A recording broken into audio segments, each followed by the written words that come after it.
হত্যাচেষ্টা মামলায় মুক্তি পেলেন অভিনেত্রী নুসরাত ফারিয়া। বিকেল 3:45টার দিকে গাজীপুরের কাশিমপুর কারাগার থেকে মুক্তি পান তিনি। এর আগে সকালে ঢাকার চিফ মেট্রোপলিটন ম্যাজিস্ট্রেট আদালত তার জামিন মঞ্জুর করেন। বৈষম্যবিরোধী আন্দোলনের একটি হত্যাচেষ্টা মামলায় আসামি করা হয় অভিনেত্রী ফারিয়াকে। রোববার দুপুরে থাইল্যান্ড যাওয়ার সময় শাহজালাল বিমানবন্দর থেকে তাকে গ্রেপ্তার করে ইমিগ্রেশন পুলিশ।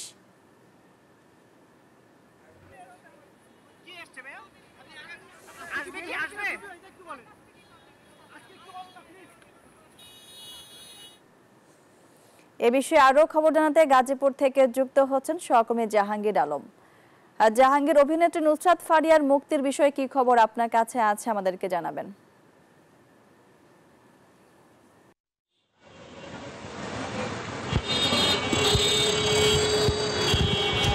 আপনি যেমনটি বলছিলেন, হযরত শাহজালাল আন্তর্জাতিক বিমানবন্দরে কিন্তু নুসরাত ফারিয়াকে গ্রেপ্তার করা হয় এবং তিনি কিন্তু চিকিৎসার জন্য থাইল্যান্ডে যাচ্ছিল, সেখান থেকে কিন্তু গ্রেপ্তার করা হয় এবং গ্রেপ্তারের পর ঢাকা থেকে কিন্তু গাজীপুরের কাশিমপুর কেন্দ্রীয় কারাগারে কিন্তু তাকে জেল হাজতে পাঠানো হয়। এরপর কিন্তু দেশে দীর্ঘ 2 দিন কিন্তু গাজীপুরের কেন্দ্রীয় কাশিমপুর কারাগারের মহিলা পার্ট 3-এ কিন্তু তিনি অবস্থান করছিলেন। আজ সকালে তার জামিন হয় এবং জামিন শেষে কিন্তু যে আমার সাথে জেলারের সাথে কথা হয়েছে, জেলার যেমনটি বলছিলেন, জামিন শেষে সকল কাগজপত্র কিন্তু পাঠানো হয় কাশিমপুর কেন্দ্রীয় কারাগারের। এরপরে কাগজপত্র যাচাই বাছাই শেষে কেন্দ্রীয় কাশিমপুর কারাগার থেকে অল্প কিছুক্ষণ আগেই কিন্তু নুসরাত ফারিয়া বের হয়ে গেছেন এবং নুসরাত ফারিয়ার স্বজনের মধ্যে তার চাচাতো বোন এবং তার মা কিন্তু এসে তাকে নিয়ে গেছেন এবং আমি তার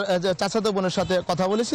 তিনি যেমনটি জানিয়েছেন যে ঢাকা থেকে তার জামিন হয়েছে, জামিন শেষে কাশিমপুর কেন্দ্রীয় কারাগারে তিনি এসেছিলেন এবং কাশিমপুর কেন্দ্রীয় কারাগারে আসার পর যে অপেক্ষার পর কিন্তু নুসরাত ফারিয়াকে নিয়ে কিন্তু কাশিমপুর কেন্দ্রীয় কারাগার থেকে কিন্তু অল্প কিছুক্ষণ আগেই বেরিয়ে গেছেন এবং নুসরাত ফারিয়ার যে চাচাতো বোন লামি আছে তার সাথে আমার কথা হয়েছে। তিনি যেমনটি বলছিলেন যে নুসরাত ফারিয়া থাইল্যান্ড যাওয়ার পথে তিনি গ্রেপ্তার হয় এবং এরপর কিন্তু কাশিমপুর কেন্দ্রীয় কারাগারে তাকে প্রেরণ করা হয় এবং আজ সকালে তার জামিনের মুক্ত হয় এবং জামিন হওয়ার পর সকল কাগজপত্র যাচাই বাছাই করে তাকে কিন্তু জামিনে মুক্ত করে অল্প কিছুক্ষণ আগেই তাকে বের করে দিয়েছে। তো কাশিমপুর কারাগারের যে জেলার রয়েছে তার সাথে আমার কথা হয়েছে। তিনি যেমনটি জানিয়েছিলেন যে সকল কাগজপত্র সম্পন্ন হয়েছে এবং কিছুক্ষণ পরই তাকে ছেড়ে দেওয়া হবে এবং এর